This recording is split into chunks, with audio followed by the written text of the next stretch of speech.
Hello, hello la team YouTube, j'espère que vous allez bien. Moi, je me porte à merveille. Dans la vidéo du jour, je tiens à vous remercier chaleureusement. Vous êtes de plus en plus nombreuses et nombreux à me suivre ici. Vous êtes au top. Il y a plein de personnes qui se sont abonnées récemment, entre août 2025 et là, septembre 2025, au moment où je fais la vidéo, on est le 25 septembre. On est passé sur Landancier Sensitive de 253 abonnés à 269 abonnés. Merci à vous, les nouvelles personnes qui me suivent ici. Il y a qu'Amazon, il y a Camille. J'ai pas eu le nom de toutes les personnes parce que tout le monde ne souhaite pas forcément avoir un profil visible. Mais en tout cas, je vois bien que vous vous êtes abonnés. Ça me fait plaisir. Bienvenue sur Landancier Sensitive. Et puis merci à toutes celles et à tous ceux qui me suivent depuis quelques mois, quelques années. La chaîne existe en fait depuis très longtemps. Elle a eu plusieurs noms. J'ai commencé sous le nom de Belle au pluriel. Ensuite, j'ai changé de nom. Je suis passée à non, je suis passée à Les Ambitieuses Créatives. Et ensuite, j'ai changé de nouveau de nom pour Landancée Sensitive.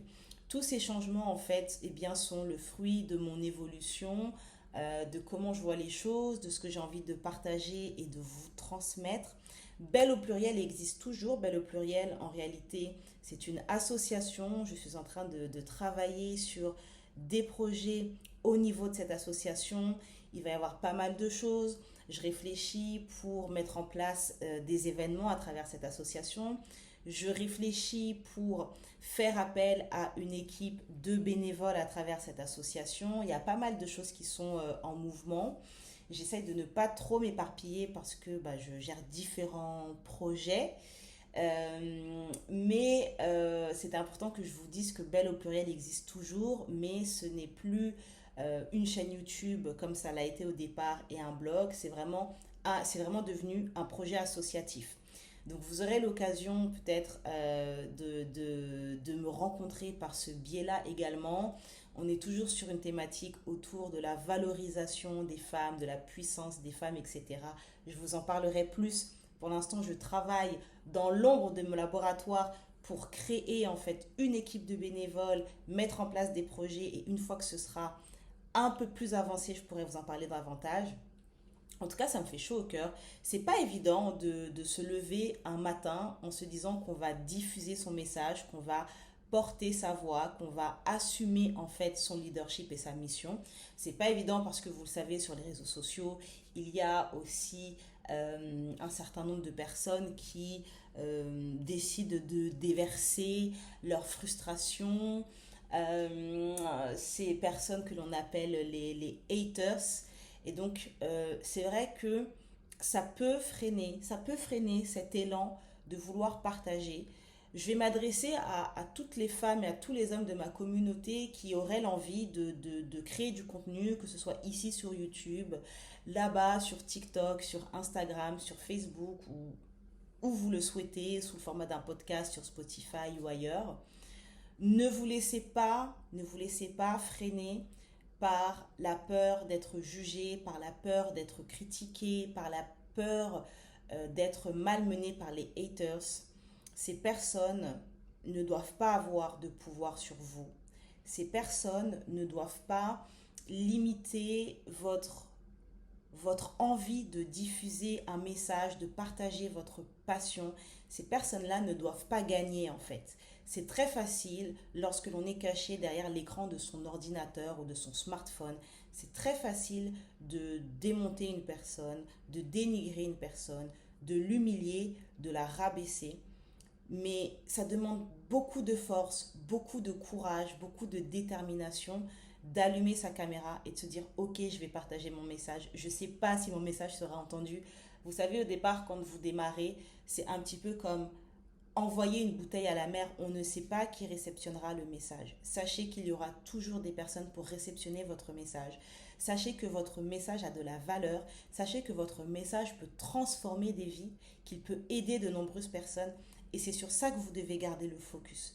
Mettez bien le focus là-dessus.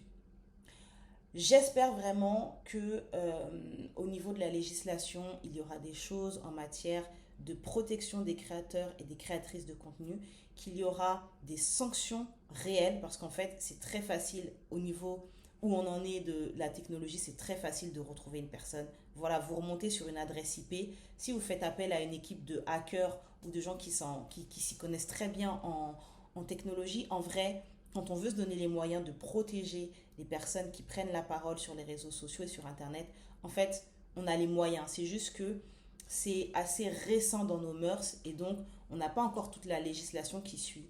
Donc, si vous avez des messages à faire entendre, allumez votre caméra, diffusez votre message. Que ce soit un message autour d'une passion, que ce soit un message autour d'une thématique, que ce soit un message qui va transformer la vie des gens, ne vous limitez pas. Je sais que ça peut faire peur, je sais que ça peut être impressionnant, je sais que on peut se dire on va me juger, on va me critiquer, on va penser de moi que je suis une personne hautaine. Ça, je l'ai entendu. Les gens qui allument leur caméra, ce sont des personnes hautaines et narcissiques. Ça, franchement, je l'ai entendu. Mais quand tu prends de ton temps pour diffuser un message, pour aider d'autres personnes, pour partager ta passion, explique-moi en quoi tu fais preuve de narcissisme.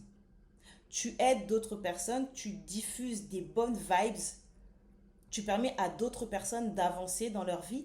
En quoi ça, c'est faire preuve d'arrogance? Donc ne vous laissez pas avoir par ces croyances limitantes qui n'appartiennent qu'aux personnes qui ont bien envie de croire à ça. Croyez en vous, croyez en votre vision, croyez en votre potentiel et en fait, suivez vos élans créatifs. Vous avez envie de faire un truc, faites-le. T'as envie de te mettre à rapper, fais-le. Franchement, je sais pas si vous avez vu, cet été, j'ai créé un rap. J'ai mis un petit beat, tac. J'ai partagé ça sur TikTok. Je crois que je l'ai partagé aussi sur YouTube, je sais plus. En tout cas, sûr, je l'ai partagé sur TikTok. Je me suis mis à rapper. T'as envie d'écrire un livre? Assieds-toi, écris tous les jours. Tu as envie de te mettre à une nouvelle activité artistique, sportive? Fais-le. Tu veux faire un voyage? Fais tes économies, renseigne-toi sur le lieu où tu as envie de voyager et vas-y. En fait, ne vous limitez pas. Ne vous limitez pas parce que vous avez peur qu'on vous pointe du doigt, parce que vous avez peur qu'on vous critique, parce que vous avez peur qu'on ne vous comprenne pas. Votre vie, vous la vivez pour vous-même. Et la vie, elle passe vite. Même si vous avez la croyance que l'on se réincarne, que l'on a plusieurs vies, blablabli, bloublou, dans cette vie-ci, tu es venu pour guérir, tu es venu pour t'accomplir, tu es venu pour t'empuissancer. Donc c'est maintenant que tu vis ta vie. C'est pas demain, c'est pas après-demain, c'est pas dans le futur, c'est maintenant. Donc arrêtez de vous limiter. Osez croire en vous malgré la peur.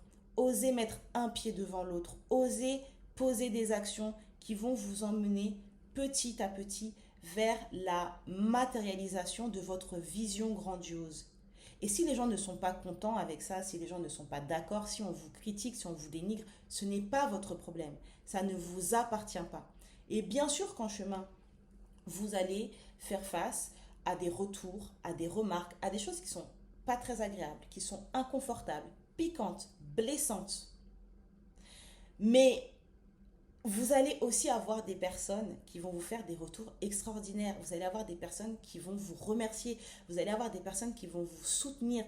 Vous allez avoir des personnes qui vont être inspirées par ce que vous faites, par ce que vous êtes, par ce que vous partagez. Et donc aujourd'hui, si je prends le temps de vous remercier, c'est parce que pour moi, c'est juste essentiel de créer cette connexion avec vous. Parce que vous savez, j'arrête pas de vous dire, je suis une femme ambitieuse, je veux transformer la vie de milliers de femmes, et c'est vrai. Mais je veux que cette ambition reste connectée, en fait, à quelque chose de très humain. Donc moi, quand je vois que vous êtes de plus en plus nombreuses et nombreux à me suivre, quand je vois que sur l'Endance Sensitive, on était une communauté de 253 êtres humains et qu'aujourd'hui, une communauté de 269 êtres humains, je suis trop contente. Je me dis yes, yes, j'embarque avec moi dans cette aventure des nouvelles personnes, des personnes qui écoutent mes messages, qui sont inspirées, qui apprécient ce que je partage. Et ça me fait chaud au cœur. Donc merci, c'est ce que je voulais vous dire aujourd'hui. Merci à vous, je vous vois vous connecter, je vous vois interagir, je vous vois partager. Et ça me fait vraiment chaud au cœur. Je souhaite qu'on soit de plus en plus nombreuses et de plus en plus nombreux. Je veux vraiment une communauté qualitative. Et donc, merci à vous. Merci à vous de me donner cette qualité, de partager dans les commentaires des choses très intéressantes. J'ai vraiment de plus en plus d'interactions avec des retours qui viennent enrichir en fait à la fois les thèmes que j'aborde ici, mais qui viennent aussi enrichir la réflexion pour le collectif, pour la communauté de l'ordonnance sensitive. Et ça, je tenais à vous en remercier. Prenez soin de vous, prenez soin de vos rêves, prenez soin de vos ambitions, prenez soin de votre corps. C'est le premier endroit où vous vivez, donc ne le négligez pas. Reposez-vous comme il se doit. Alimentez-vous de manière gourmande, saine et équilibrée. Prenez soin de vous, prenez soin de vos émotions, prenez soin d'aller vous faire masser. En fait, chouchoutez-vous parce que votre corps, c'est vraiment le premier lieu où vous vivez et c'est votre corps qui vous soutient. C'est votre corps qui vous permet de poser des actions, de vous mettre en mouvement, de porter des projets, d'avoir de l'énergie, du dynamisme. Et donc ça, c'est très important que vous puissiez comprendre cela. Tout passe par le corps. Inscrivez-vous à la salle de sport, faites une activité, allez marcher, faites du yoga, faites du pilates, inscrivez-vous à mes cercles de femmes, on va danser ensemble. En fait, bougez votre corps. Un corps qui bouge, c'est un corps qui laisse circuler l'énergie de la vie. Vous avez besoin d'être en vie et pas en mode survie. Et ça, je pense que c'est important aussi que vous puissiez l'entendre. Et puis, je vous dis à très vite. Vous voyez comment En fait, je suis tellement contente. J'ai tellement de joie et de gratitude que, genre, mes mains, elles sont comme ça. Elles sont collées. Elles ne vont pas se décoller. C'était très important pour moi de vous faire cette rapide vidéo. Puissiez-vous recevoir mon message, mes remerciements. Je vous dis à très vite. Prenez soin de vous. Bye bye.